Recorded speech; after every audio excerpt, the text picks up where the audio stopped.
Hey guys, what's up? It is time for Shingeki no Kyojin, or Attack on Titan, as you may know it.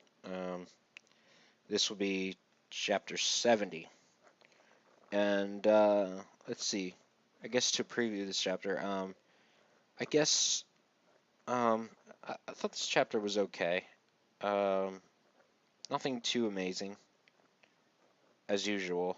Uh, so obviously Historia has become queen, and she's working some of the people. Um, Interesting about like I think one of the interesting things in this chapter is like Mikasa, where she comes up to Eren and um, Krista or Historia and just kind of looks like blank, like what the like is that jealousy? What? And she just like takes Eren's workload. It's like Eren is tired from training, and he's like, "Don't treat me like an old man," which I'm not sure what's going on there, but it can't be good. Um, so there's shit happening with the wall, which is interesting because they're learning about how they can patch up the walls with Titan because, as we know, I'm sure that the walls were built initially because of Titans, um, and so one of the things is like Eren is not able to handle it for X amount of time because he starts to like bleed and shit, and so um, I guess what that may foreshadow is that maybe they're going to overwork Eren, and we could see something happen with maybe Mikasa or um, elsewhere. But what we can surmise is that um, Eren is right now he's in a delicate position because he could end up being overworked and could just be expected to do all this crap because that's just simply what people do is when you start doing something, people just start to expect it from you.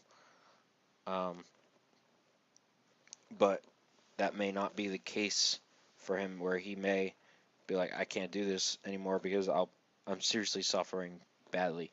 Of course, this is just mere conjecture at this point, just based on the fact that he was injured, and Levi is like, no, we have to, take it easy.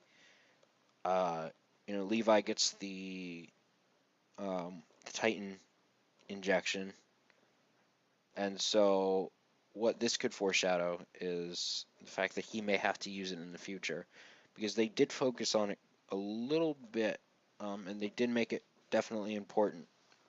Like it was quite obvious in the chapter that it was important, so there's a chance he may use it on himself, which I really don't want, and there's a chance he may use it on somebody else, which again I really don't want him to use it, but I think he will. On who, I'm not sure. If Levi dies, fuck. But um, anyway, some people are, I guess, some people in like some of the barracks, I believe it was such a quick transition. It's like weird. Like some people are getting very excited, like we can win, and Titans are garbage, and you can see like the people who've actually fought the Titans, they have this look in their eye, like no, it's not like that at all. Um, you guys are being too idealistic. This is not a regular shonen. This is Attack on Titan slash Shingeki no Kyojin. Uh, and of course, Connie is in a bad spot because his mother is a Titan, etc. Um, there's obviously shit going on with Connie, but I mean, there's not much to talk about there. Um, and if, apparently, that one guy who was that one guy who was training while Sasha was first introduced, um, that with the gear and shit. Apparently, he's important, and they're going to him. Uh, and the end is like the end was a bit surprising. Is that Eren's father? Um, it's hard to tell, but freaking Reiner and Bertholdt got their asses whooped, apparently, by this giant, like, monkey titan thing. And what looks like Aaron's father's glasses. Um, this guy puts it on. He kind of looks like Aaron's dad, doesn't he? Is that him? Um, I thought he was eaten by Aaron, but it says the strongest titan is waiting in the Shiganshina district. So, where Walshina, or no, whatever the wall is, I think.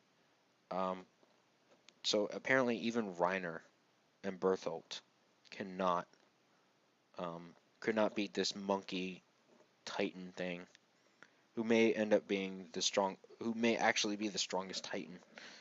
Um, and if Aaron's dad is the villain, like again, long time, um, yeah, it seems like a lot of people think it's Aaron's father, but and that honestly is just like fuck, because um, it's like I don't know if you guys have been watching my reviews for a while, but I said a long time ago, I really don't want Aaron's father to be a villain. It would be too typical. It would be just too predictable. Just like no, just don't do it. It's too cliche. And I was actually happy when I saw that Aaron had eaten him. But if it's not the case, and there's something amiss, and he's actually the villain, it's dumb. It's bad. It's just poorly conceived. It's just too typical. So that's it, guys. I don't have much to say here. This chapter overall was decent. Um, and that's it. I mean, I don't usually have much to say about the Shingeki chapters unless there's a lot to talk about, which there really isn't. Um, so yeah, thank you all for listening, and we'll see you next month.